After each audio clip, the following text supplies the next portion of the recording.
Lionel,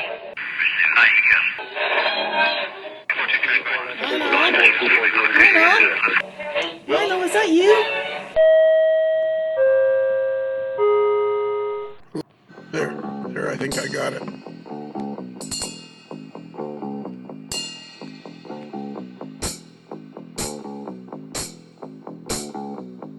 Are you guys ready? I'm ready. I'm ready. Let's get right to it. Let's get right to it. I thought we're not going to practice. No, that's another part. That's another. Yeah, we did practice With Frank Ellison. Yeah, with Frank Ellison. Yeah. We practiced on Frank Ellison, and then we did it again. So now this is another edition of Scale Legends. And the first one was very popular, and Kevin Marks loved it. Wow. Kevin Hard Part Marks loved it. Bruce? Yeah. Sorry. Yeah. Sorry. Yeah, no, Sorry. No, hang on. You're Bruce and I'm Kelly. Yeah. Okay. Kelly, you should have seen Kevin at the picnic. My God, this guy worked so friggin' hard at this picnic. Unbelievable. Him and Spoon. Everybody else. I heard. Everybody chipped in.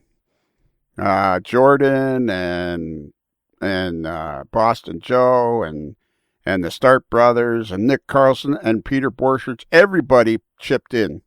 Everybody that was there chipped in.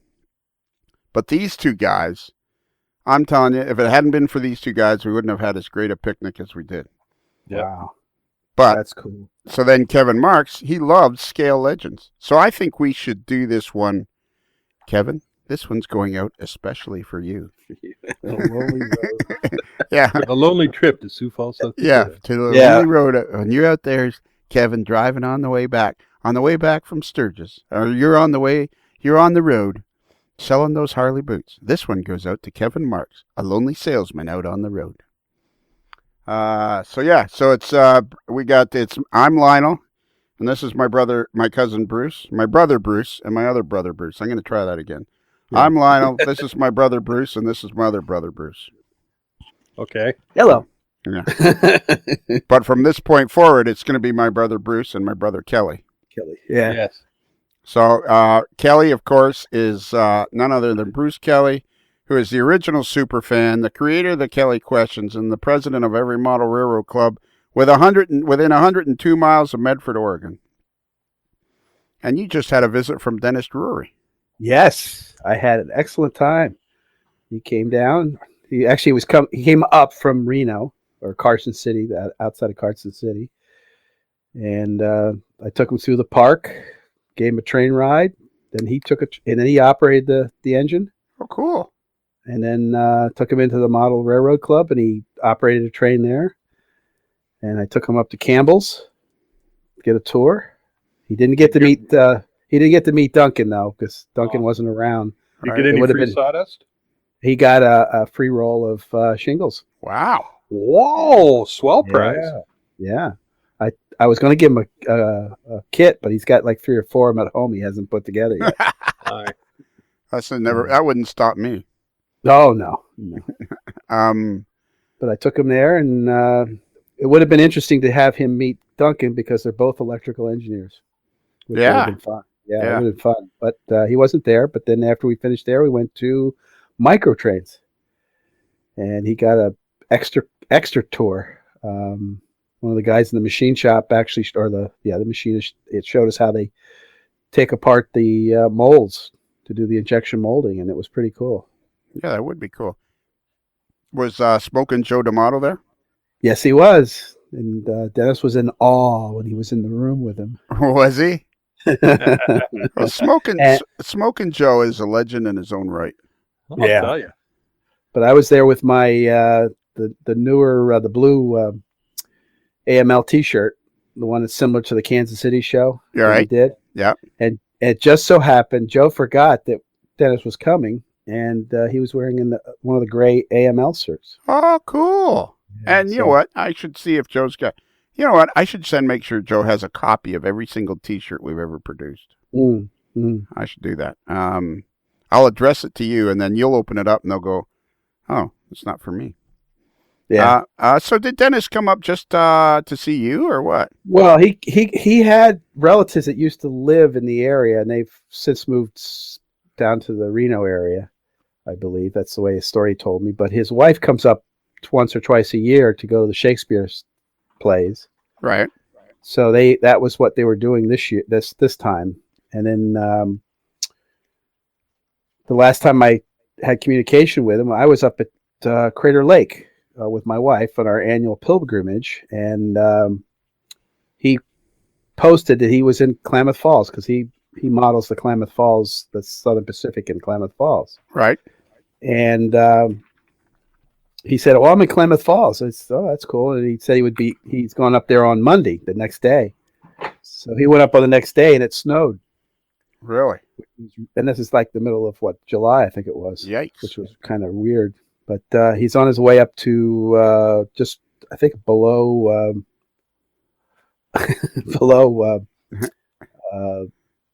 Newport. Somewhere. Okay. Walport, I think it's called. His stepson, I guess they would call it, his wife's son, is getting married. Now, off the top of your head, do you have a rough idea how far it is from Carson City to Medford? Not off the top of my head. Okay. Is it is it more than an hour's drive? Oh, definitely. It's got to be at least 4 or 5 hours. Okay. So it's not that far then. It's like 250 miles or something. Oh, I think it's a little more because from my house to Winnemucca, Nevada is at least 5-6 hours. Okay. You know what connection we have with Winnemucca, don't you? Yes, we do. Adam. Absolutely. Adam. Our pal Adam Pinellas, who is a conductor on the California Zephyr. On one trip he goes east towards Grand Junction, Colorado, once a week, and on the other trip once a week he goes west towards Winnemucca, Nevada. Yep. And so that's our connection. Adam, we love you, buddy. I know Adam. What? Go ahead. I was going to say, now that we know he's so close to Carson City, where Dennis is from, since Dennis operated my 7.5 inch railroad, he should, the bug has bitten him. So maybe Adam and I will tag team to doing that. Everybody, the bug bites everybody once they do 7.5 inch gauge. Oh yeah, yeah. So how's your locomotive running? It's running really well. And remind everybody what it is. It's a Northern Pacific F3 passenger diesel, and it's a real nice job. I'm going to add some new pieces to it, like windscreens and some lifting pins or rings and brake hoses and a lot of other stuff to it. So it looks kind of neat. There's a guy that makes all this stuff. So now, do you think you'll get a trailer and haul it off to whatever it is, Train Mountain? Not right now. Not right now. I got too many irons in the fire to start traveling around the country with it. You always have too many irons in the fire. I know. It's one of the things I might have to change. No, that's part of your personality. Yeah. But I was really happy. I was real happy he came down. I really enjoyed it. He bought me breakfast. So he's the first winner of buying the Superfan on breakfast contest. So he's the first winner. Joe doesn't count because he buys everything all the time. So does he?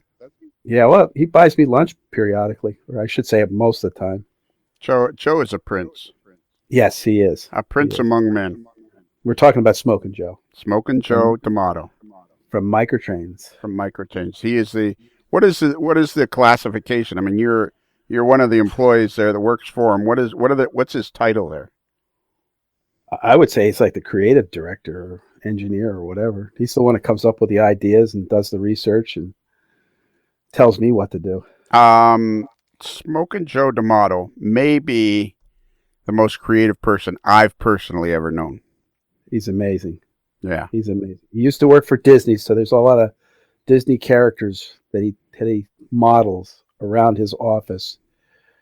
And he's got this one scene of characters. I don't know if it's from a Disney movie, but it's a building on a swamp, and these characters fishing off a pier and everything, and it's lights up. It's unbelievable. Last year he made for my wife for Christmas.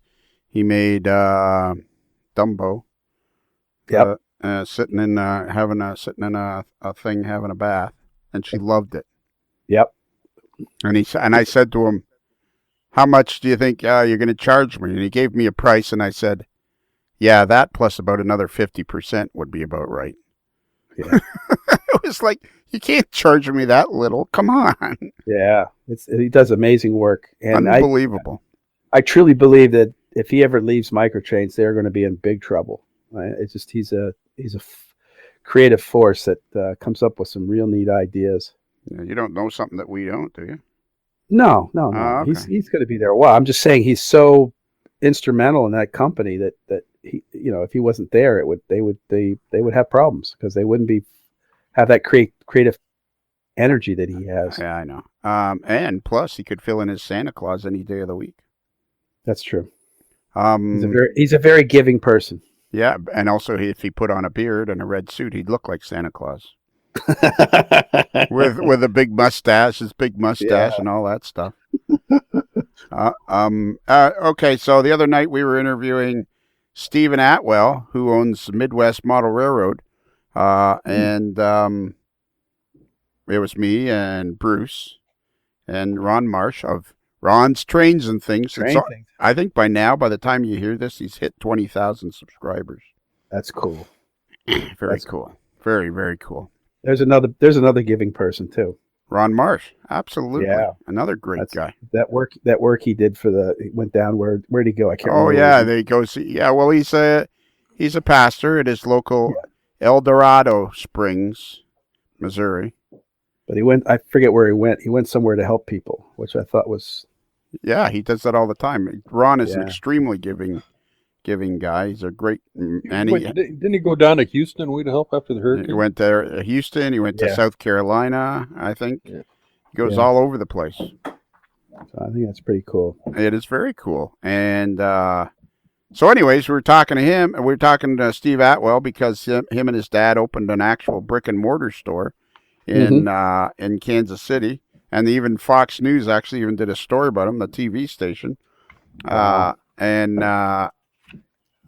on the front page of his website is Microtrains. Yep. So there's one of your big sellers of Microtrains. Yep. How many days a week do you work there? I work there 2 days a week. I usually work Monday.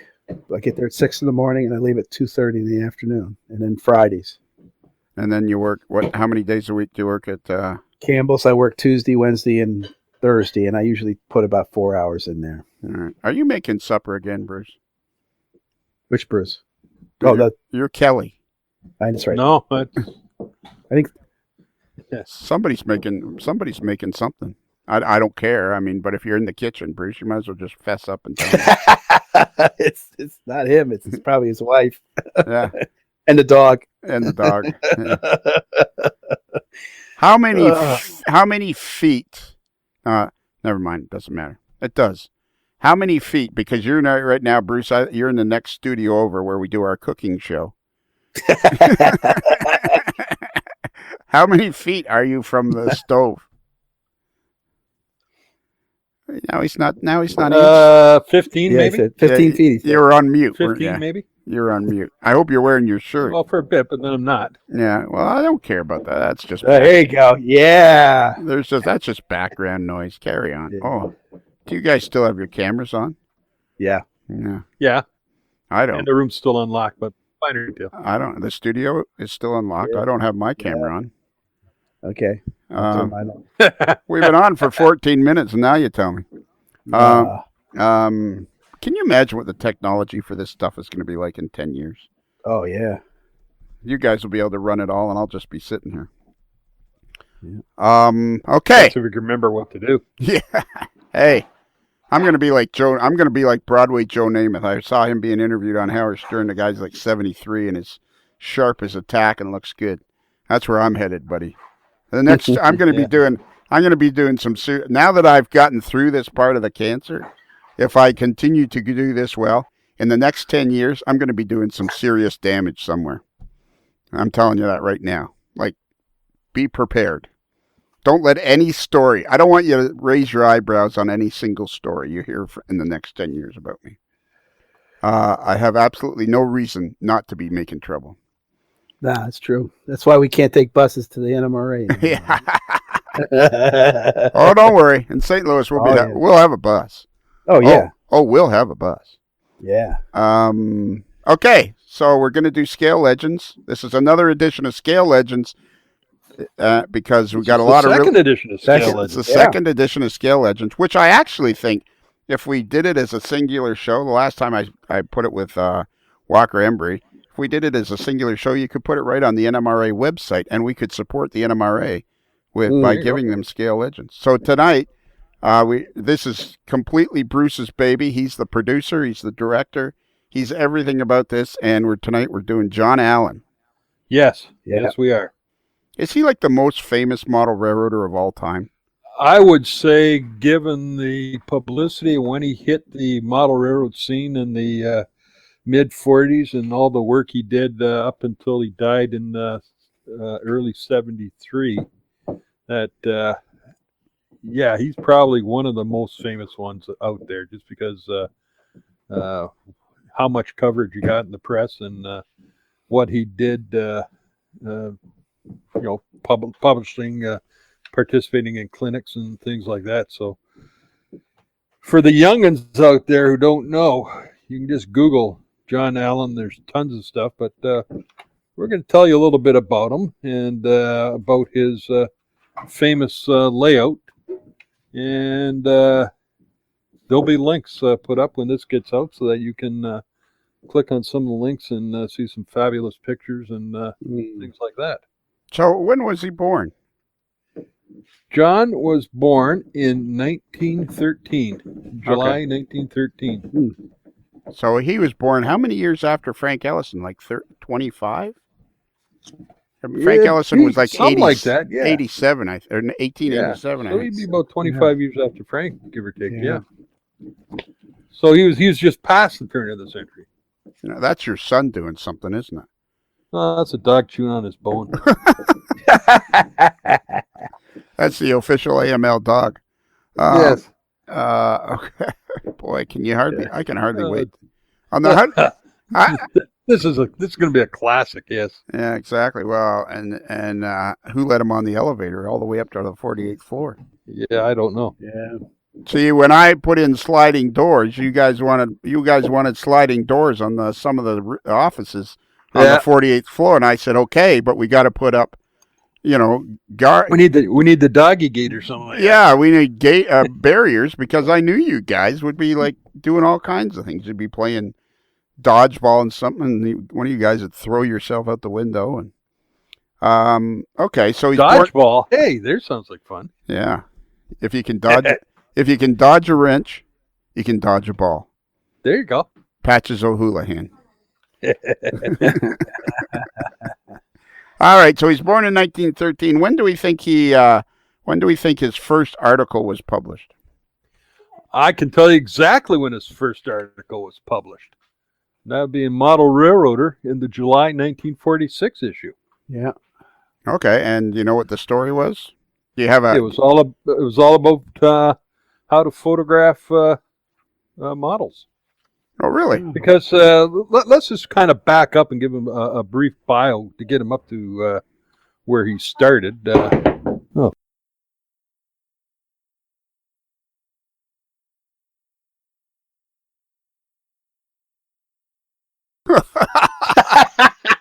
you fall out of your chair? Yeah, but not only that.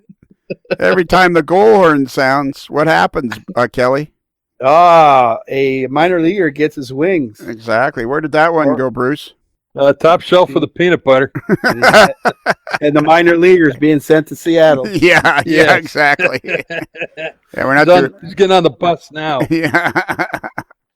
But it is the dog's birthday today, so. Well, there you go. Happy birthday. What's the dog's name? So anyhow, that's all of it. Well, that's all over the dog. Okay, that reminds me He's been removed from the studio. So where were you? You're about to give us a bit of a background Let's about back John. up. We're going to talk about John. He was born in 1913 and first article in July 46 Model Railroader. But when he grew up, he lost his dad when he was about 3 years old. His dad got typhoid fever on a hunting trip in Florida and died. And so John did have an older brother. and I think he had two brothers. Yes, he did have two brothers, and so his mother was left with the three children to keep, and she took one to the East Coast with her and sent the other two to some loving family members who raised John and his brother. And they difficult times you can imagine. And then they were away at school, and John was being his teens, and his mother died from oh man, Wow. scarlet fever. So it's so there's a rough life. So anyhow, he was lucky enough, and he mentions it that they had kind, loving relatives that raised them, and they apparently did all right. They after he went to through the first bit of school, he and his brother went to a military type school, and his brother did all right, but John didn't like all the regimentation, so he was kind of rebel. He'd be kind of like a Lionel Strang, I'm thinking. He's supposed to get up and work in his garden, and he says, "No, I'm just going to sit here and play around with snails and stuff like that." So he's a bit of a rebellious type. How did I get dragged into this? No, I'm just saying, there's been talk about certain situations, which I think you guys would have been like great friends because you could relate. Yeah, exactly. Exactly. So anyhow, he was going through I guess it'd be like high school, and he got rheumatic fever, and then had to go to the West Coast to live with his aunt. This was on doctor's advice, so the climate of the West Coast is better. So he did okay, but the rheumatic fever kind of weakened his heart, which led to problems later in life.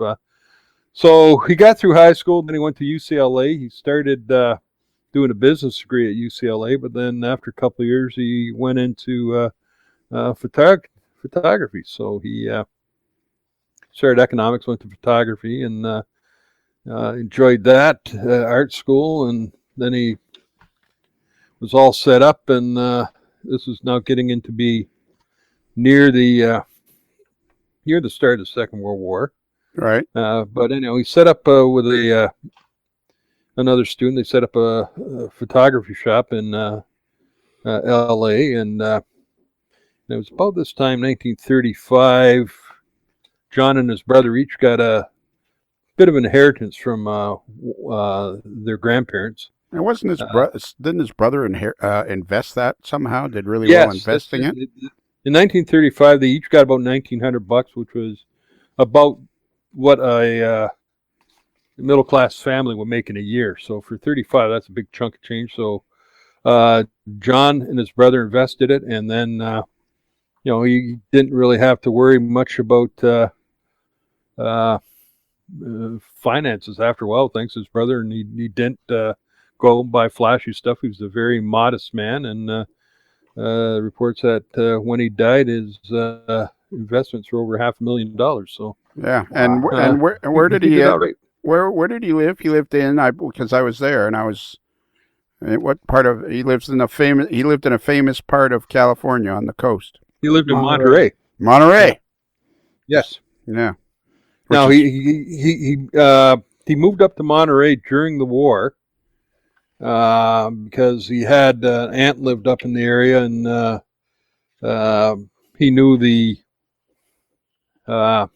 with the military all going through there that photography would probably be a good business to have all the servicemen. So he set up another photography shop that taking photographs of servicemen, and did quite well. So that by the time the war ended, he sold that and do what he wanted to, and that was basically model railroading. So, which is apparently from that website you sent to us, it's 1944 he took up model railroading. Yes, during the war. And so anyhow, he started off, in 44, 45, building models from scratch with their materials he can, and he figured that's what helped him become a good modeler, because he would, look at ways to use materials and build things and develop his skill. And then he didn't have a layout at this time, but he would set them up and take photographs on tabletops. And with his background in photography, he had a good eye and understanding of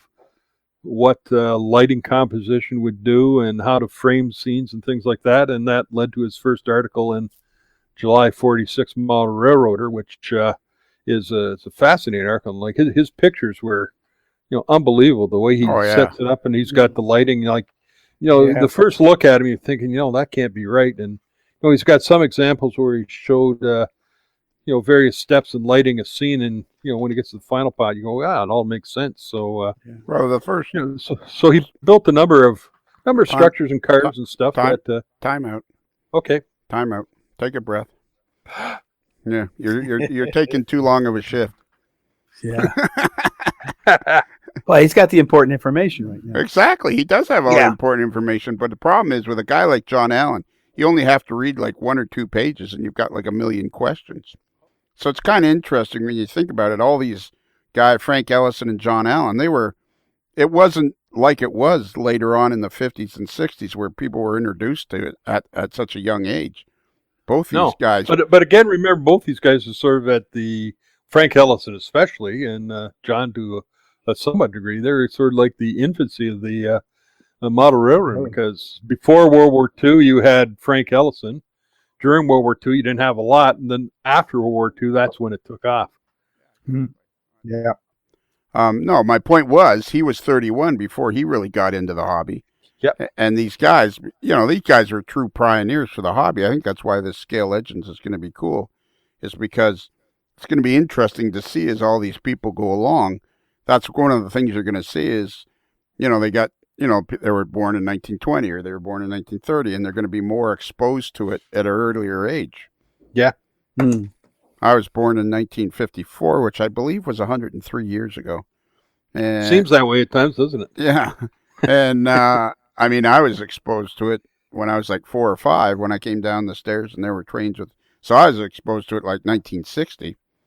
And, there was Lionel trains were well on its way by then. So the thing that fascinates me about these guys is what is it about this hobby that drew them to it? Because it's not like there was stuff on the shelves at every hobby store on every corner. It's like all of a sudden they've decided, it's like Spoon and S-Scale. They've decided that they're going to do it this way, or Bob Frischella in S-Scale, and they're going to do it this way. And there's a lot to it. I mean, taking up the hobby in 1944 is...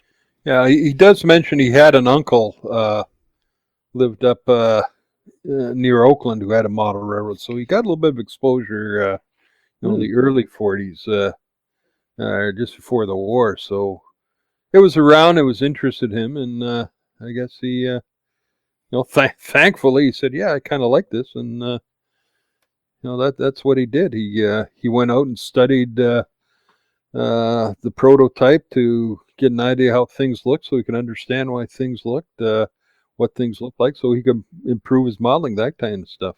So but then, starting with scratch, that's the way he started. Okay, so between the three of us, and we're not claiming to have done great amounts of research, but between the three of us, if he had an uncle that was into model railroading already, between the three of us, when do we think, like we know in the 20s that, you could start to buy electric trains, but it must have been like the 30s when you could really go out and purchase something that would give you the confidence that you could turn this into a hobby. Remember, model railroader started in 1934. Yeah. Craftsman, so that was kind of like there's maybe something to this, but there's still a lot of scratch building and not a lot of manufacturers. NMRA I think was formed in 35, 36. Kelly, you were going to say something there. I was going to say that might be a good question that we could pass on to Tony Cook to see if he has any idea about when the idea of a train set or something like that to give to a child to spur the interest of model railroading.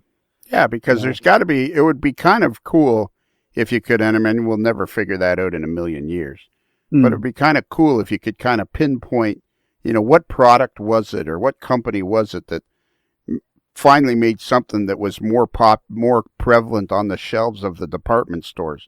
You watch that movie, Miracle on 34th Street. Mm-hmm. And they had, I wonder when exactly it was. Like, was it the late 20s? Was it 32? It must have been the hobby was pretty, like you say, Bruce. The model railroader started in what, 34? 34. Yeah. Well, my personal opinion is the hobby was starting to really get rolling in the late 30s, and then World War II intervened.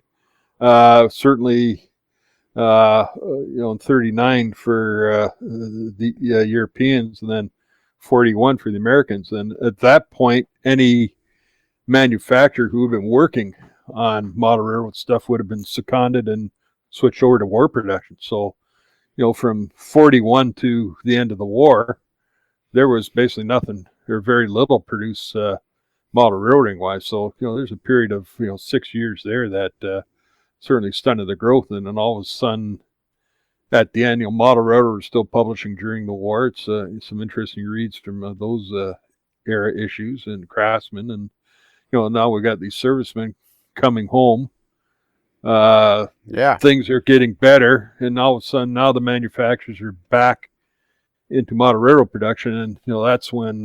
that's probably when it really started to go. That's when Barney started plastic stuff, and Globe, who was a forerunner of Athearn, they started producing plastic models. You had Mantua, later Tyco, making die-cast metal locomotives and things like that. Don't say Tyco. Don't say Tyco. Tony Cook will be like, yeah, that's mine. So yeah. I had an interesting thought, Kelly. See, tell me if this actually makes any sense. You know how once in a while I have an interesting insight. That's true. I'm like Ed Sullivan. Very rarely, but here's a young performer. Now, ladies and gentlemen, he's been a gentleman here, and that kind of thing. When Ed Sullivan said that Elvis Presley was a fine young man. So 1944, when John Allen took up the hobby of model railroading, the big boy hadn't even been built yet. Yep. And people are going crazy for the big boy, the 4014 this year. And just think, John Allen, the hobby was strong and growing before the big boy was even built. Like it's kind of hard to imagine the hobby before that steam locomotive 4014 was even built. Like, imagine what the hobby would have been like back then. And I wonder what it was. My ultimate quest of trying to decide what is it that draws us to model railroading. And I mean, back then, those guys were like, they had to be guys that just loved to tinker and build, and because the challenge in front of them was awesome. Sure. Plus the fact, and I maintain this after I talked to a chap from the Model Railroad Industry Association 30 years ago, pushing. He said he thinks a lot of people get into it because it's a way to escape what's going on in the world. Things can be going all to hell and everywhere else. They can go down to their workshop or train room and escape from reality for a couple hours. Yeah. And you think of this as going on in the war. Here's guys who are going to work, they may be working the line, cranking out war materials, and it's a tough time not knowing what's going to happen. So you got to have some stress. But if you can come home and spend a couple hours just kind of escaping from it all, then there's a good reason. The hobby never really died. It slowed down, but it's still out there. People doing things, and then post-war, there you go. Yeah, it just barely got started, and then war came, and then it really started to take off. What's that? What? Okay, on the list of John Allen publications, the venue, one of the magazines is HOM. What is that? HO Monthly. Really? There was a magazine called HO Monthly? HO Monthly, and he published a lot of articles in there. I think it later became HO Model Trains, and eventually Kalmbach bought them, I believe, in the mid-50s. But HO Monthly, he wrote a ton of articles for HO Monthly, and as you can see in the listing of his publications. So, you look at the dates on those, he's cranking out stuff. Oh, yeah. By the ton during the late 40s. I didn't even know there was a magazine called HO Monthly. Had you ever heard of that, Kelly? No, I never did. But in 1945, he started with Model Railroader in December's issue with an article, a cover photo. The cover photo, and his first article was the photography one. Does And it, then, and then 47, he started with Railroad Model Craftsman. Yep. yeah, so he was doing both Carson and Merv. Yes. He was doing both shows. Like it just Wow. it goes on, and then the NMRA he did stuff. He was very supportive of the NMRA. Yeah, and Tony will be excited. In 1948, he did a cover and an article for Model Railroad News. Railroad News. Railroad News. I don't think it was. Yeah. Um, That's I same as, think it was Model Railroad News, but I think that's long not associated to the current. oh, it's a different Railroad one. News. It's I a believe different one. so. Okay, well, We can quiz the editor at some Yeah, time to get his clarification. yeah, I don't think Tony. But I believe it's was out there, and then it's not what Tony does today. So and now, he did a lot of ads too. yeah, He did a pile of ads for Varney, and that's really, every model railroader in the the 50s. The back cover was a Varney ad, photography by John Allen. So a lot of that was most of those are. And he didn't make a ton of money from those guys, but that was money. He wrote so many articles for these magazines. He was making a few bucks every month through the years from his model railroading publications, from the ads, photographs for the ads, and all that stuff. He was making some money from it. So I mean, along with his excellent investments. And his house in Monterey. I wonder how he ended up in.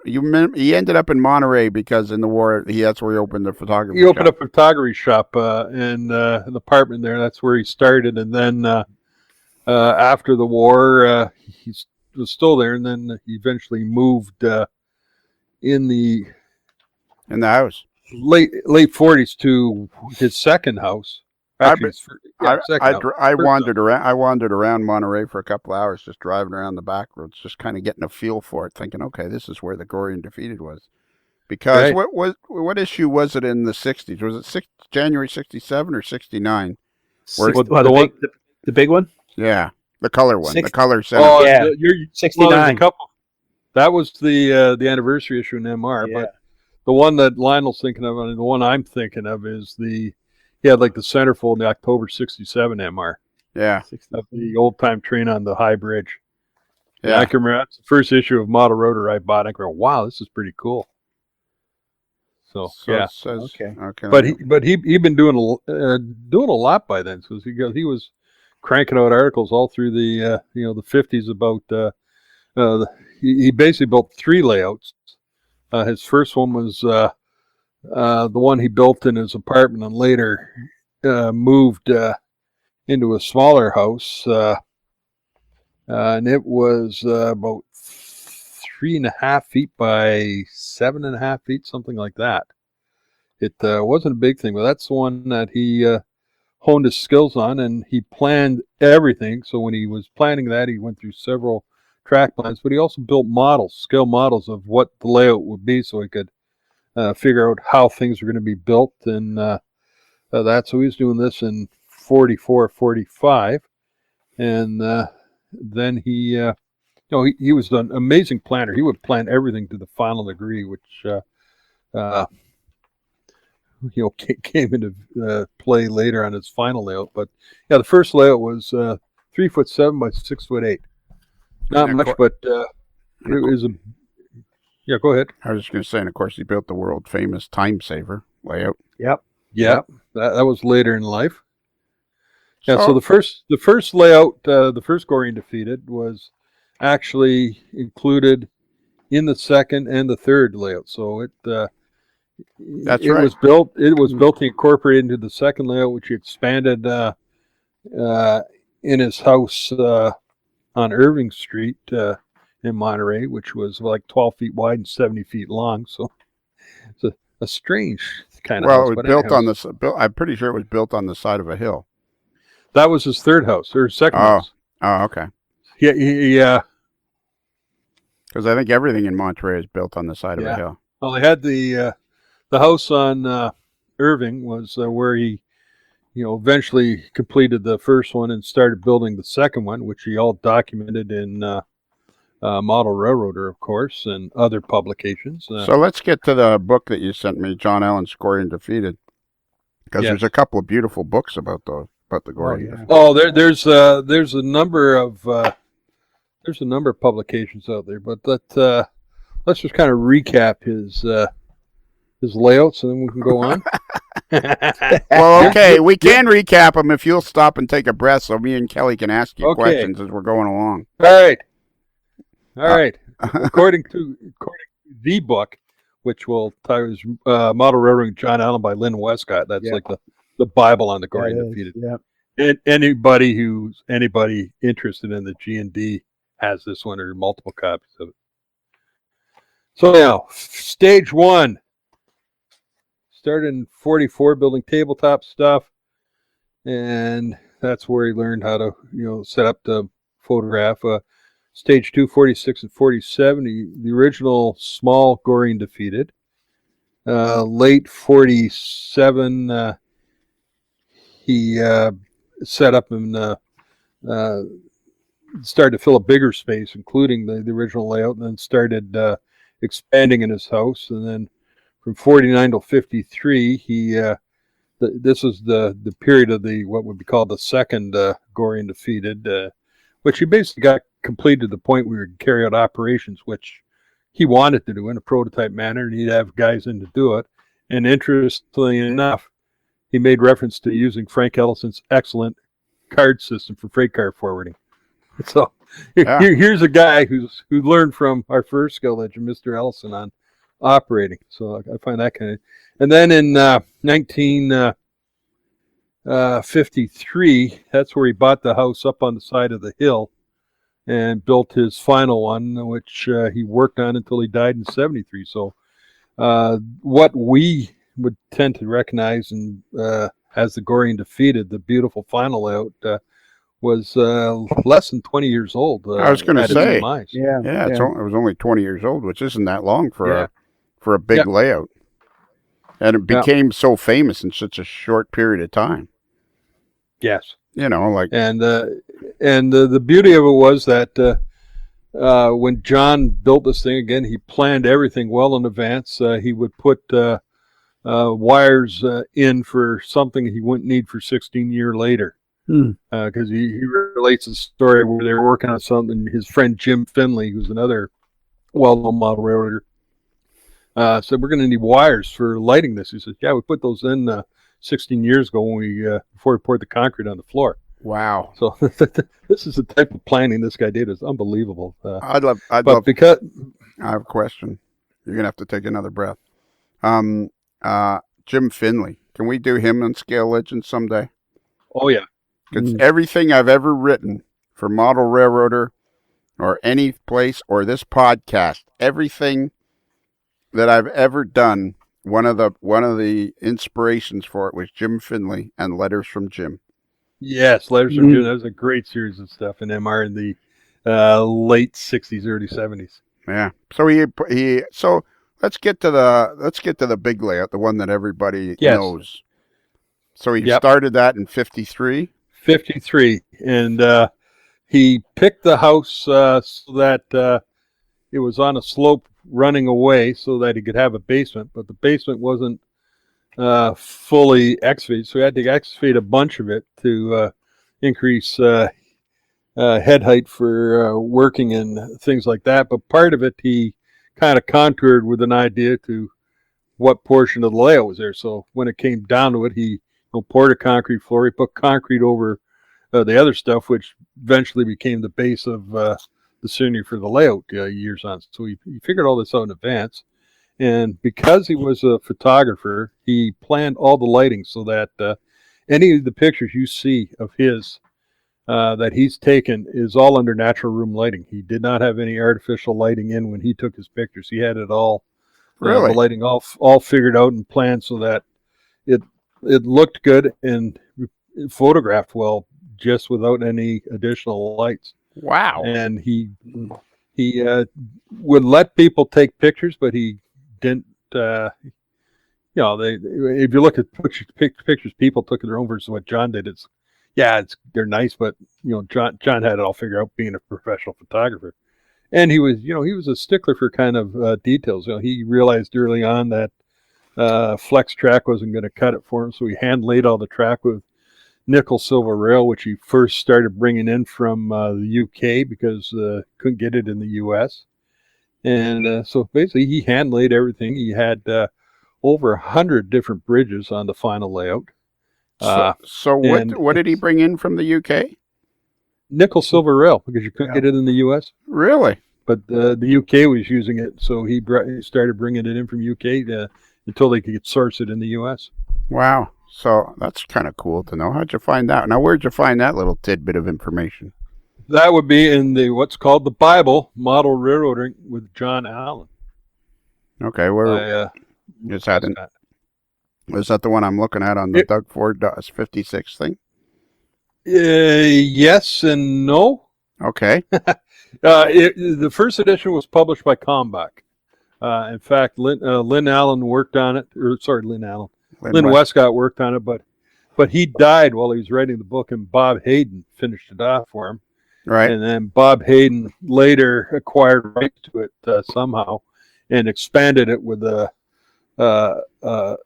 second edition, which had additional information about all his ads he shot from Pacific Fast Mail and a list of publications and things like that. So this book that I'm looking at here, this book that I'm looking at here, that Lynn Westcott wrote, is available. Yes. Like it's not. It's out of print.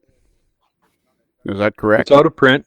And you can find it on Amazon or eBay. Has anybody looked to see what it's going for these days? I saw some the other day going for in the $80-$90 range, low hundreds. It's not bad. Right. I wonder how many. Go ahead, Kelly. I was going to say I paid $21 for mine. Okay, I wonder how many. Yeah, when I bought the original about that too. Yeah. And I wonder how many wonder how many copies were actually made. There was 3 subsequent printings, so there was 4 printings altogether. I wonder how many books were printed originally. Not enough. Not enough. Piles of them. Not enough, apparently. Not enough, apparently. and I know the very first printing, people. There were some issues with the binding, and the pages would come out. So anybody who's got the very first printing kind of whinges and whines about that. But I think by the time I bought mine, they had solved that problem because mine's still in good shape. And then I picked up a hardcover version of the second edition that Bob Hayden published. I never bought the book because whenever I looked at it, it always made me envious and always made me feel like, well, there's no way I can ever do that. So I always figured it wasn't going to be inspiration. It was going to be like, oh my God, I'll never make it to that level. However, the original centerfold is what got me going. I mean, I remember looking at that thing. I'd been 13, 14 years old. I looked at that like I wore the pages out looking at that thing. Yeah, it's spectacular. And then that one that Kelly referred to, the January issue, was the 69. So that'd be the 45th anniversary of MR. 35. No, 45. 35. 35. It's some anniversary edition. That was the first magazine. Yes, it'd be 35. Yeah, yes. That was the first magazine that I got to see who John Allen was or his work, and it was like, I want that in my basement. That's exactly me. That's exactly me. You and I are the same age, Kelly, and that's exactly what I thought. I looked at that thing and I thought, someday I'm going to build that. And then when I saw the pictures of the fluorescent paint with a light, I said, wow. Yeah. Well, and what always got to me was the floor-to-ceiling scenery. Oh, yeah. Yeah. Yes, Giant Canyon was floor-to-ceiling, and you basically walked in the river. Yeah, and I always wanted to do that, and there was a spot on my... I kind of had that sort of thing where I had it below the level of the benchwork and up very, very high, but I never had I could never talk myself into going from floor to ceiling because it seemed like it'd be such a massive thing to do, and yet there are people that are still doing that with the floor to ceiling scenery, and that was inspired by that. I mean, let's talk about the final. Doug Tagsel did that on his Owen 3 layout, exactly based on the Silverton line. It was spectacular, the piece of floor scenery he had. Didn't Fine Scale Miniatures do one of his kits? Yes, this is the ever famous Gorre Daphetid engine house, which John built in 1947.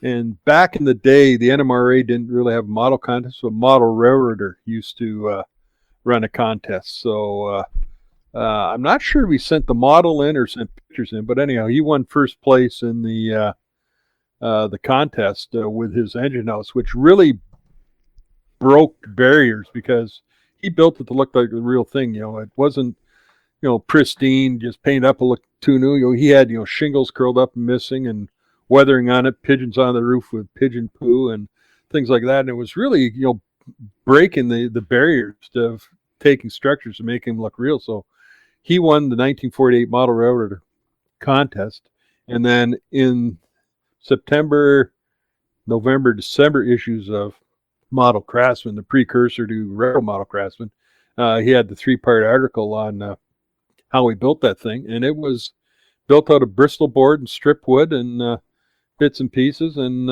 he totaled up the cost of all materials said and done was about 98 cents. Yeah. Well, and it is one of the most famous models out there that there's been a number of copies built. It Fine Scale Miniatures has done at least 3 versions of it. They did an early version, which was looked like it was based on it, not exact, but their first one didn't have a lot of the castings and stuff. The second Fine Scale Miniature version of it had all the great castings. Then he did I think he tweaked that one. He did a series called the John Allen Special, which had his engine house, the old branch line water tank, coaling station, a couple other things, and there's part of a memorial tribute after John died. Now, we should talk somewhat about the operations that John did. I mean, he was legitimately interested. He was a big operator, yes, and he no screwing around. I know Andy Sprandio operated there a reasonable amount. Yes. John had a more or less regular crew, but he also, because of the military bases in the area, he would encourage any model railroaders who were based in the area or passing through, whatever, to get in touch with them. And over the course of his life, he had a couple hundred different servicemen were operating on the layout just because they're in the area and had a chance to come by a couple times, that type of thing. So here's a guy who he's serious about it, but we're serious too, and he was kind enough to bring these people in. He appreciated what the servicemen had done, and invite them over and give them something to do. So he was big on operation. And I think he was a little different from Frank Ellis in that way, because he was very from what I understand, he was very welcoming about having people over and things like that. He was I don't think he checked you out at the hobby shop like Frank did. No. Well, nor the way I check you guys out every time you come into the studio. Yeah, you're going, oh, Chrysler again. Let's talk about his love of bridges. You said there was 100 on the final. He had over 100 different bridges, and basically no two are alike. So he basically planned the final layout. The concept was it was a division point working its way through the what he called the Aikenback Mountains. Yes. And everything about it was kind of a pun. Like, if you look at Gorre and Daphetid, in just the way it spells, like Gorre and Daphetid, and you're going, like, for what the, Gorre and Daphetid. So, but he kind of grew tired of it after a while, but it's too late. But, so he's got all sorts of punny names here and there on his layout, but it was a division that worked up its way up over the mountains and back down the other side. And he loved mountain scenery. He loved engineering and designing and building bridges. And like I say, he had piles of them on the final layout. And the layout was almost complete when he died. There was still one bridge to go in that he hadn't built, and that would have basically finished it off the way he wanted it to. But up until then, they kind of ran sort of a mishmash of routes to do the operating. So I'm looking at the final Gorre and Daphetid. So this wasn't the house that was 12 feet wide, was it? No, this was the one on Cielo Vista Terrace up on the side of the hill. Okay. And it was about 32 by 29, I believe. So Well, not a huge layout. Layout was 24 by 32, 24 by 32. Okay. which is close to what Tom Jacob is doing, right? Tom Jacobs is doing 20 by 36. Yeah, something like that. 20 by 36, I believe. I think I got it. He's doing the Reading Cross Line, which is also home to the Tom Stock 2020. Yes. Yeah. Get your RV spots now. That is going to be a great layout. I'm telling you, when we go there, we're all going to be thrilled with what we see. Tom is sweating it that it's not going to be good enough. And if he's stopped right now, and what we was there when we get there, that's what is there. People will be thrilled with it. Oh yeah. Tom is going to be shocked at how appreciative and how much people like it just the way it is. So relax, Tom. Relax, buddy. Get your paper bag and take some deep breaths. So so 20. What did you say, Kelly? I was 24 by 32. And the thing, like you say, was and the floor to ceiling scenery, and it's like, do we have any indication at all in all your research of how much he worked on this? Like, we know he doesn't have a full-time job. We knew this is pretty much what he did with his life. Yeah. That was his life. He worked on the layout for 20 years. Yeah. So he'd have trips here and there, and he'd attend conventions. I mentioned he was a big supporter of the NMRA, and he did a lot of attendance at the West Coast NMRA functions, and also around the country to various conventions. But basically worked on the layout for 20 years. That's spectacular. Yeah, absolutely. And operating, he had it. It was a railroad. He had a scale clock, and the trains set out. The scale clock, yeah. Did work along the way, and he had the impact car. So the impact car, yeah. He wasn't all total seriousness, but no, I don't think he liked to have fun as well. I think he I don't think he was one of these guys that was just like, this is model railroading and we can't be kidding ourselves. I mean, no. Well, he did have the famous Emma the Stegosaurus at switch cars. Yep, exactly. Number 13, and the giant cowboy who was an old scale figure that he used on his HO layout to help push cars around. The giant. Now, what was the famous story about the station with the chimney that moved up and down? The chimney moved up and down. I forget the location, but this is Jim Finley. He was building a station, and he left the chimney loose so he could move it up and down. And he put it in and tried to say, that chimney's a little low, so he'd move it up and put it in again, and and gradually inch it up and up and up, and until John said, it's way too high, and what are you doing? And then he'd push it back down. So, yeah. A little bit of fun among friends. And Jim Finley built a number of structures for John's layout. One of them was the station at Cross Junction, as a 2-level station, May 68 MR, I believe.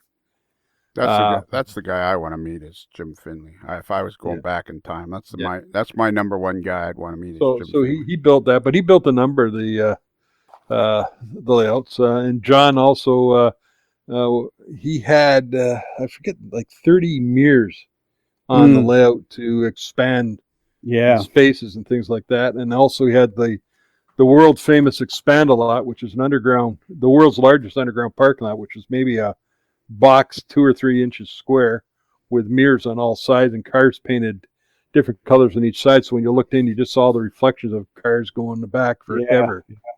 I wonder where he bought most of his supplies, because Monterey isn't exactly a bustling metropolis. But then again, that was back in the days. There may have been a decent hobby shop in there. He did help set up a model railroad club in Monterey. So did he? Yeah. Where'd you find that information at? The book. The book. The book. The book. That's what we need. I wonder.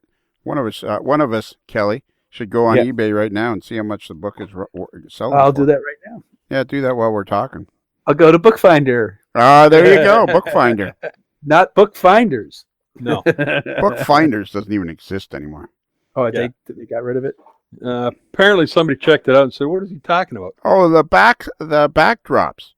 My God, these backdrops are absolutely spectacular.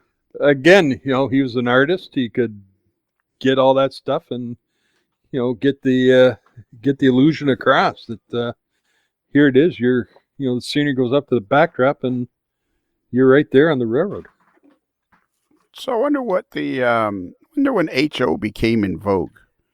When was it after? Must have been after the war that HO. I'd say right after the war because it was kind of like the perfect size for everybody coming back and getting started in a smaller house, 4x8, right?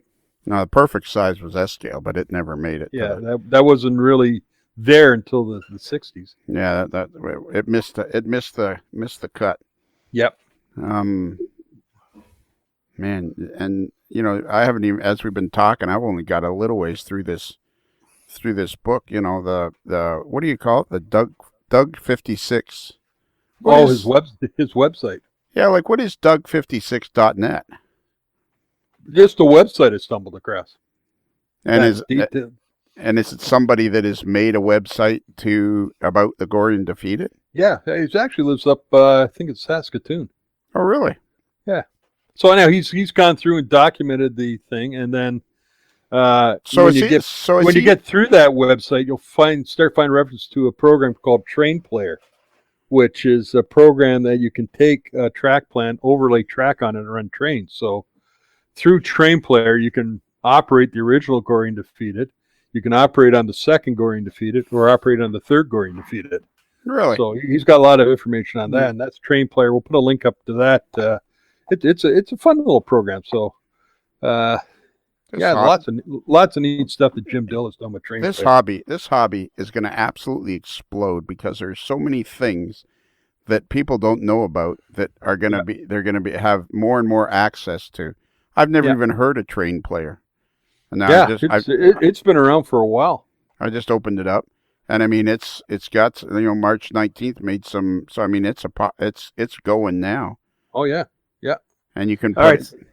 Go ahead. I was going to tell you I got some prices here. Go. All right. A new book, soft cover, $112. That's the lowest. A soft cover used, $26. Okay. Hard cover starts at $189, and in some spaces used, it's up to $1,000. Yeah, some of those guys are smoking something, Yeah, now, but the first edition or second edition? 1981 for the hardcover. Oh, that's a soft cover at $400. Let's see, hardcover. $200 for 1996. That's a third, isn't it? That's got the diamond on the cover. That'd be the one. I don't know. They don't show any pictures. Oh, okay, but the chances are it'd be the one that Bob Hayden did, Benchmark Publications, the reprint, the expanded version. Wow. So $200 is not unheard of for the book. No, but you look around, you can find it for less. Yeah. And in fact, today I was reading through. There's a Gorre and Daphetid group on groups.io, and so I got a copy of the book for $19 if anybody wants it. And I imagine it was gone within about 2 nanoseconds of that being posted. So he obviously didn't realize what it was worth. Oh, I think he does. That he just had an extra copy. Would let one of the guys on the group have a shot at half. Okay. So what is groups? Go ahead, Kelly. I was going to say the hardcover came out in 1996. The third, and which one is this now? I would probably be the third one, right? Because the 81 and 82 were the first and second printings. Yeah. When did Benchmark do his? Let me see here. Okay. Tick, tick, tick. Put in some elevator music. Yep.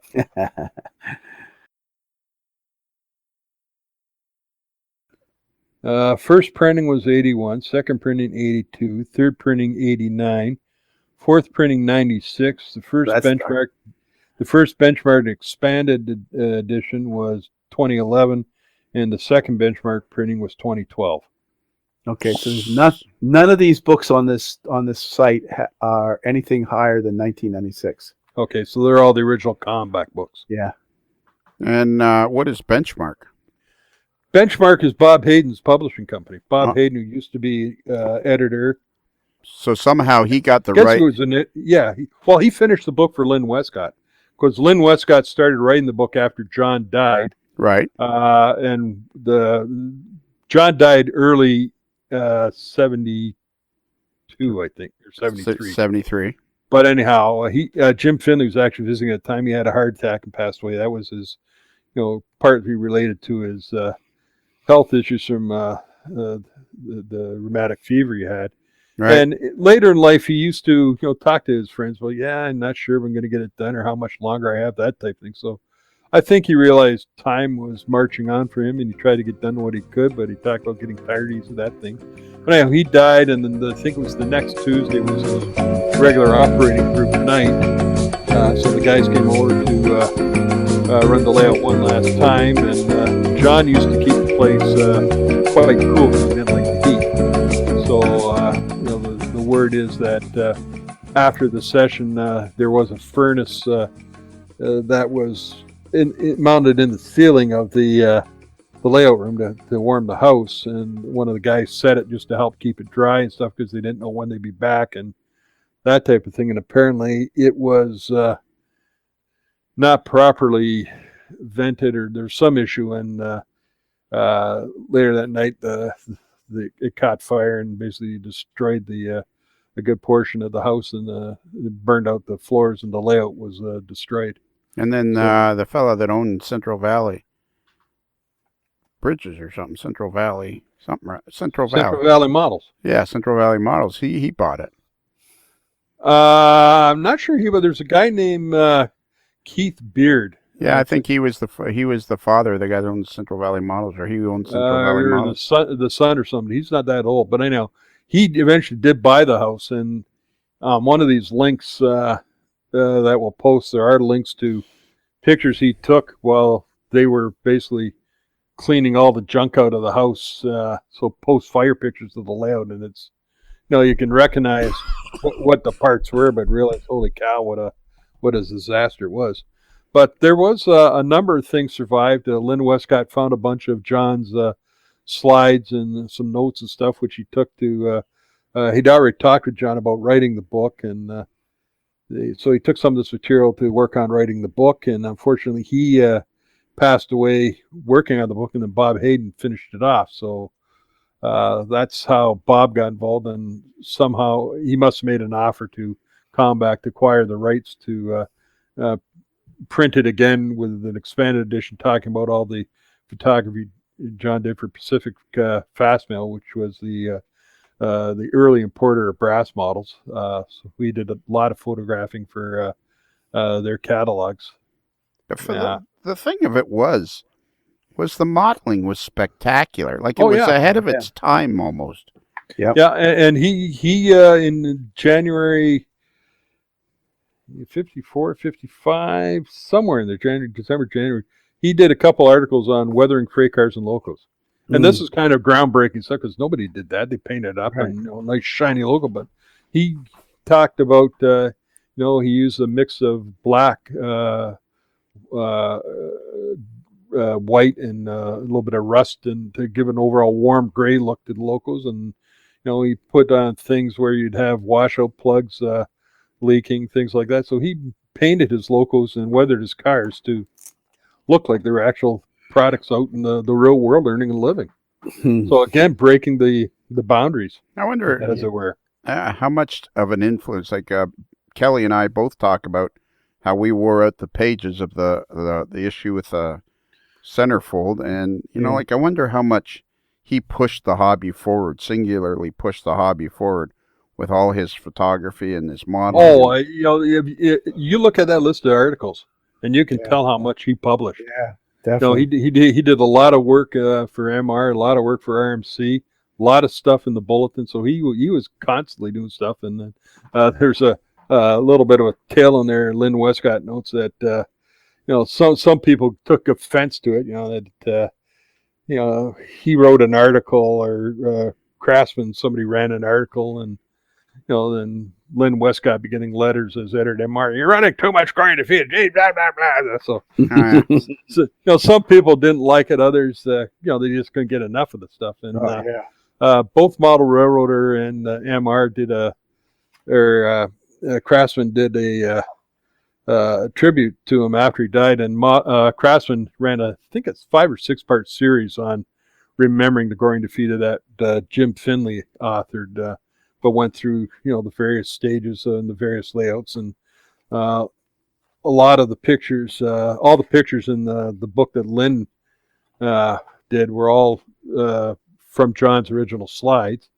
When Keith Beard bought the house, he did find some other slides, which he and a guy named Peter Prunka years back, they made up a Gorre Daphetid remembrance site. So all these pictures that Keith got, some of them got a little bit of soot and stuff on it, but they're all, again, John Allen originals that they're illustrating. They've made available at no charge for people, and that's where the same site the after fire pics are on, if you want to look at that. But things that were saved, there's a number of locomotives that were saved from John's house, not really intact. The one for sure was the one that number 34 that Kalmbach has on display. These other ones that were saved, they're kind of melted and burned, but you can still see what they were. But doesn't a number of cars are in the museum in California.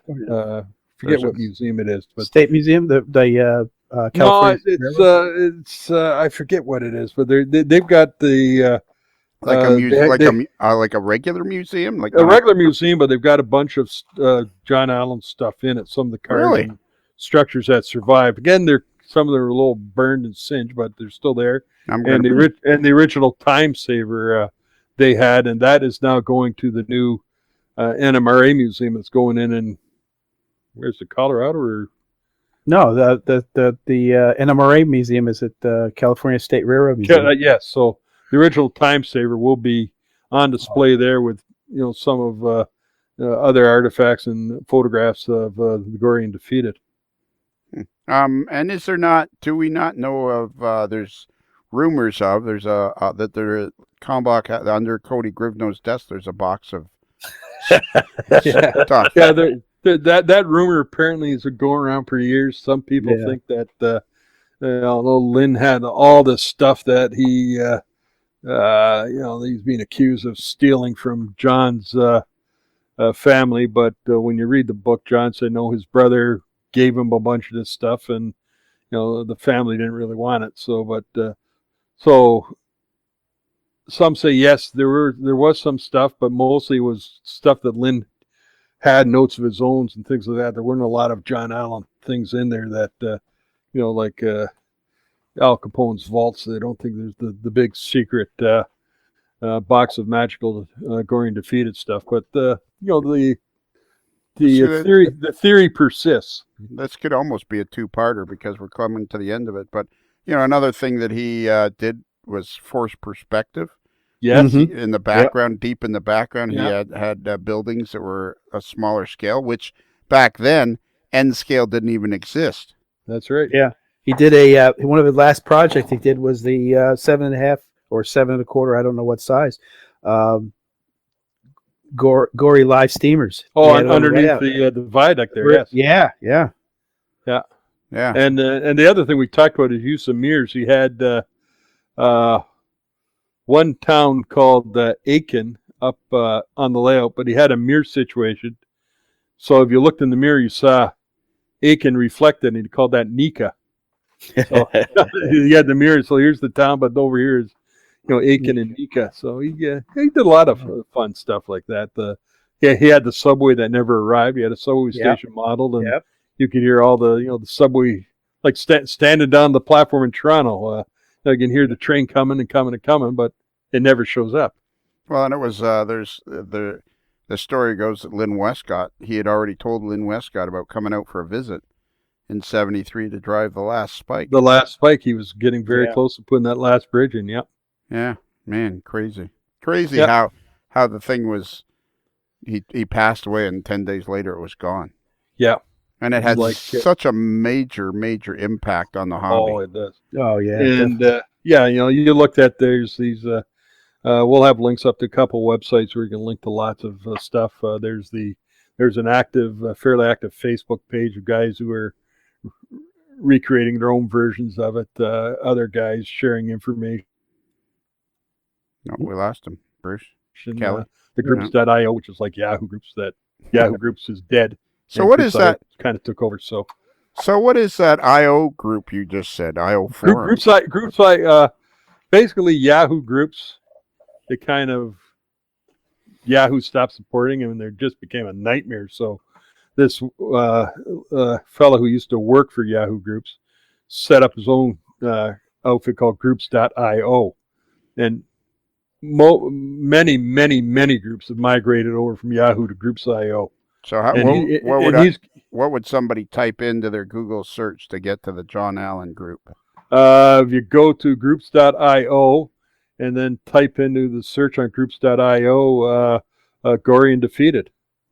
All right, I'm going to put Groups.io Gorre and see how far I get.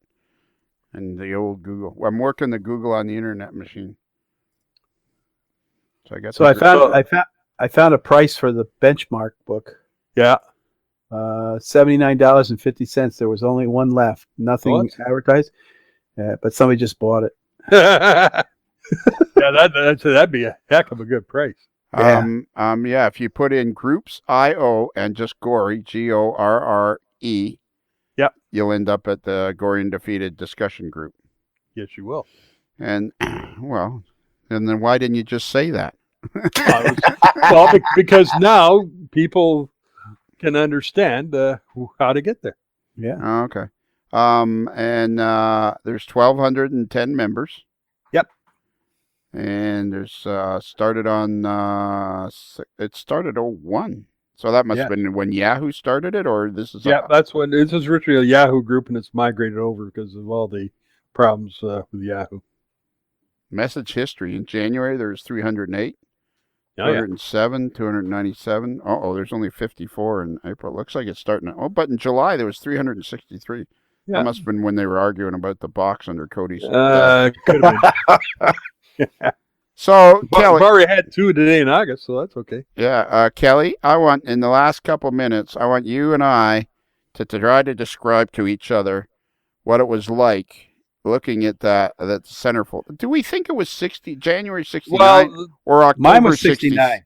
January 69 was mine was August of 68. Yeah. January 69 was the special article that John wrote for Model Railroad's anniversary that followed a train right across the railroad from one end to the other. That was the one with the color centerfold. No, the colors. Well, the one I think was October '67, which was the old time train on the bridge. And that was in trackside photos. It was, but I think they had one in the '69 too, because that was the one with the 3 trains. The one up in the top at the village. At French Gulch there. Yeah. There was a centerfold there because there was that big article. So Kelly, you and I in a couple of minutes need to try to describe to each other what it was like looking at this thing, because I could not take my eyes off it. I'll tell you truthfully, it was like you're not gonna like this. It was like I'd equate it to no longer being a virgin. I saw. Now, do you think I don't like sex or something? I don't know. No. It's just. It was just. You and I aren't the one that dropped the F-bomb earlier. That's true. When I saw this article, the magazine in '69, I was just like, oh man, the tall buildings, the wharf, the seafront scene, the bridges going across the top, giant canyon floor to ceiling. Yeah, that was it. Yeah, that was the one that did me in right there. And I just trying to figure out how I do that in my basement. Yeah, I couldn't that one scene. I think it was the one scene where if the train is going through the gorge, the Grand Slide, I guess it is. I'm looking at Square Bottom Creek. Squaw Bottom Creek. Squaw Bottom Creek, and there's a train that's going away from you on the track, and above is that bridge with a train going across. Yeah, that really. I said, yes, I want that. Yeah, that's what I remember. I remember specifically laying on the living room floor with the magazine in front of me and just like looking at it and just looking at the pictures and just like looking right into them. That was the thing for 67. The photography and the modeling were beyond that's what I would say. I'm a little different from you. I'm getting my mind out of the gutter.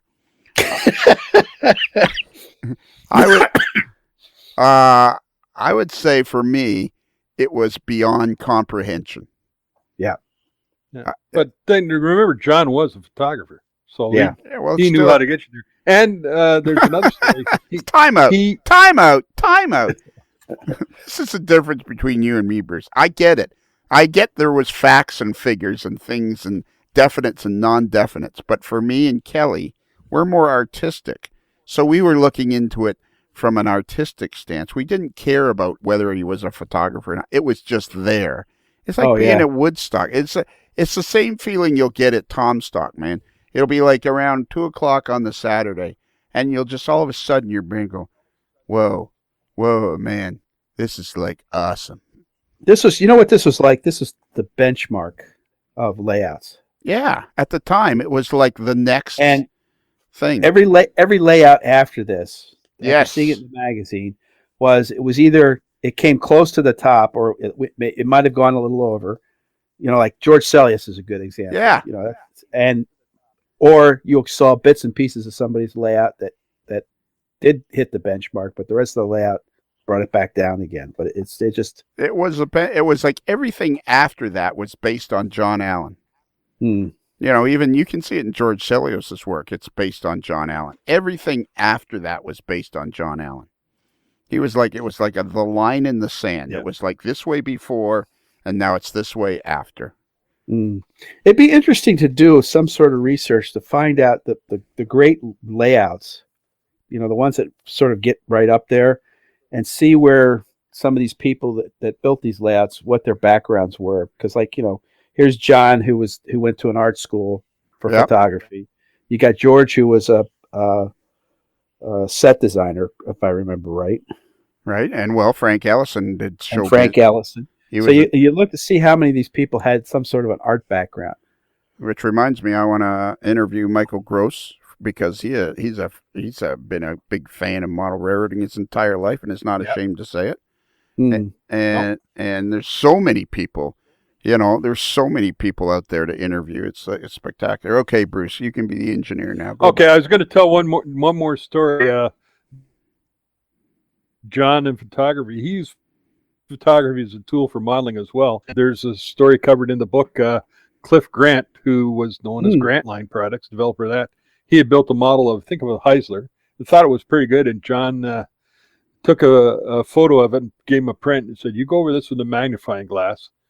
In every place you can tell from the photo of your model that it's a model, not the real thing. Work on it and get changes." And Cliff Grant said he was amazed the number of places he found that he could improve, and he improved it and came up with an absolutely beautiful model. Well, that's when my modeling improved, is when I started to photograph it, because I wanted the scenes to look realistic. I wanted the camera is a cruel mistress. It doesn't lie. It is a cruel mistress. It is a cruel mistress. An hour and 26 minutes, boys. Really? And we haven't even scratched the surface. Right. I will mention there is a DVD out about the Gorre and Daphetid by Sunday River Productions. It's about $36 on their website. It's about a half hour long or so. It's got some footage that John had shot. The idea of doing film for the NMRA. So we've got actual footage of the layouts in action. Plus a lot of great photography, things like that. There's a ton. That was actually the gift to the hobby, was the fact that he was a photographer and he did record it so much. It's kind of like Bob Fallowfield, what he does with his Galt sub. Yeah. The number of pictures that have been recorded and everything gives you such an opportunity to enjoy it many, many years later. So if you're out there, if your name is Ralph Ranzetti, another fantastic artist. Definitely. Yeah. Another fantastic artist, Ralph Ranzetti. If you're out there and you have a Facebook page, or you're Tom Jacobs and you have a Facebook page, share it with the world. That's what photography is for. I think we got to stop. We could go on for hours about this.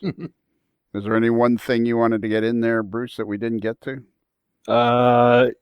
If you're interested, go to the links, and if you're really interested, find a copy of the book. Yeah. And if you want, you guys, I'll sign your copies of your book copies if you want. You just scroll through. So if you really want to do, you go to this Doug56.net. There's a and Model Railroader on their website has some stuff. They also have some PDFs you can buy and download about the Gorre and Daphetid and John's Time Saver. Mm-hmm. Yeah. How much information do you have about that? Give us 30 seconds about the Time Saver. Man. Time Saver was a switching puzzle that John developed, and basically the guys, after they finished operating the layout in the basement, would go up and sit at the kitchen table and run the Time Saver, and it was set up so that there was certain lengths of track, so you get a local and 2 cars, local 1 car, that type of thing. The idea was you had a list, you had to move these cars from this spot to another spot, and the idea was either the least number of moves or the fastest time. And so that was the original. Then he made a double Time Saver to them so that you'd have to interchange between the two, so you could throw a car on the other guy's side and screw him up, that type of thing. Yeah. But it was I'm trying to think. The MR published an article on it. It was after John died. I think 76 maybe. I'm looking at it right. Yeah, doesn't have a date on it. But it's been November 1972. The Time Saver came out. And then Ed Vondrack, not Otto's father, I guess. No, the other Ed. The other Ed did a couple articles on modifications to the Time Saver to make it look different. Which I disagree, because the Time Saver is intended as a puzzle, but a lot of people threw it in their layout. Oh, I got the Time Saver, and it's basically became a real pain to switch because it's not designed to be easily switched. It's designed to complicate things don't do. Railroad. So the Time Saver is all right, but it's the original Time Saver was a game, and there's a lot of information on that on a site called Railway Shunting Puzzles. They got a whole bunch of Time Saver stuff on there, so we'll throw that link in there as well. Yeah, definitely. Railroad Model Craftsman, December 1980. Jim Finley recalls. I don't think Jim Finley should be next, but I would like to someday on Scale Legends do Jim Finley. Oh yeah, he's on the list to being researched. Oh, cool. Okay. That's cool. That's because it's just those letters from Jim. They were great. That was the second most influential thing for me, and like I said, everything I wrote in Model Railroader, this podcast, everything was influenced by letters from Jim. It was probably the first thing, other than the Hardy Boy stories, it was probably one of the first things I would read with just veracity, because I would look forward to it so much. Yeah, the one I remember letters from Jim, he was trying to build Benchwork Square, and it wasn't square to the wall, and his Korean housekeeper, Jim's cussing and cursing. It's the Korean room not always square. Well, how did they build the benchwork square? Benchwork not always square. Yeah. Yes. All right. Okay. So, Kelly, can you give out our email address? Yes. In fact, I'm going to give a special one out tonight, thanks to Dennis Drury. Oh. He came up with a good one. Okay. And I may have to change it though. Sorry, Dennis. Sorry, Dennis. There's a reason why I said it. If you want to reach us through email, you can get us at modelerslife@gmail.com. That's 1 L as in railroad, not 2 L's as in John Allen. Attaboy. Oh, I like that one. And is that the way Mr. Drury gave it to you? No, he gave me a better one, but it's for some. It'd be better for a podcast of like the fans of or something like that. Oh, okay, fans of. But I got it, and I'll get it out, Dennis. All right. I'm sorry, Dennis. It was your big night, but somehow, and I want to talk to Dennis because I want to do like 30 minutes with. I got to cut it back to where I start doing 30 minutes with people so I can keep up to date with people. This is one of the things I learned with Dennis when he came down to visit or came up to visit was that he's got a friend that does another section of the Klamath Fall, the Southern Pacific, going in another direction, He's got another friend that goes out in another direction, and we just found out that we're all connected to Klamath Falls, which is kind of cool. So we're probably as a group we're going to try. I suggested to him that we run cars on our layouts that represent the cars that they're sending.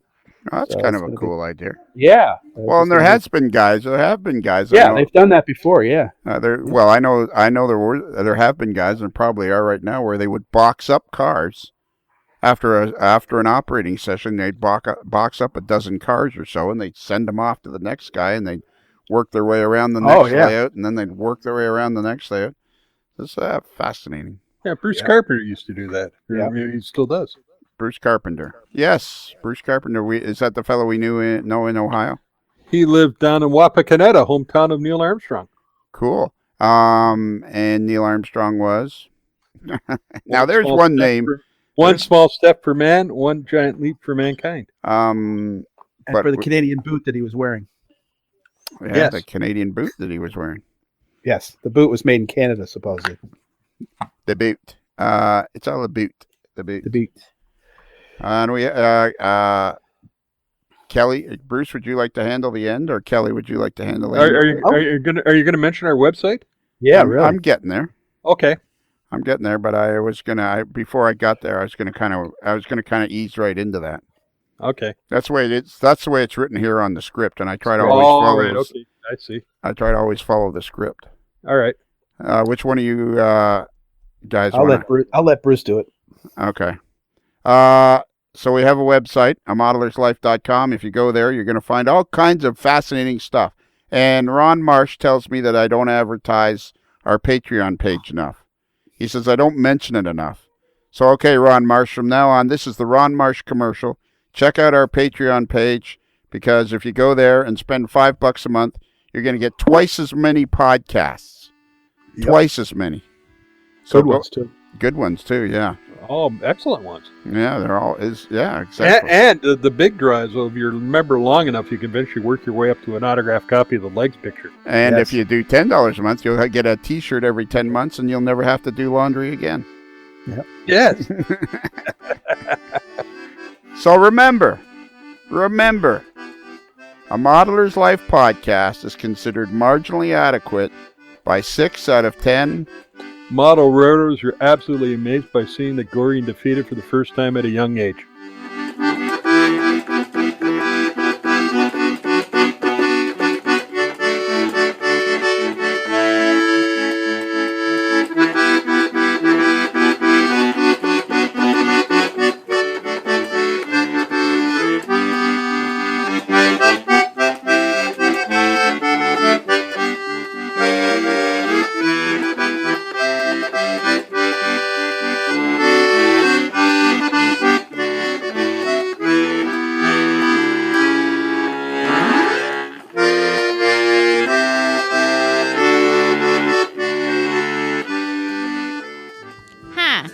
Edna Boyle. Me and my husband love you to come and visit us at Texan Edna Boyle's Model Railroad Emporium. This week we have Athens Gold Hustler on sale for the low price of $19.95. Right, Tex? That's for sure, Edna. We got over 400 square feet at the back of our double wide. We're open 3 hours a day, so bring the whole family. Bring your Aunt Dorothy and Uncle Gus. We got free parking. It's cookout weekend, so come on down to Texan Edna Boyle's Model Railroad Emporium and get a free budgie for the kiddies.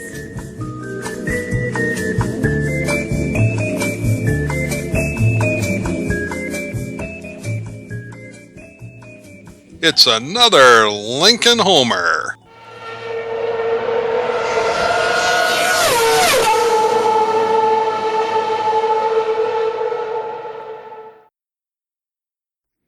I have a Green Acres question for you guys. Mr. Douglas, Yeah. I got something for you. Mr. Douglas. Kelly, what do you remember about Green Acres? Oh, I remember everything because it came on after Petticoat Junction, Yes. which was like a young man's dream with the three daughters. Woo! Up in the water tower. In the water tower, yeah. I think that was their swimming pool. I think they had. Yeah, but they must have had a platform or something in the side. yeah. where they were peeking out over the top of the tank, because that's a deep tank.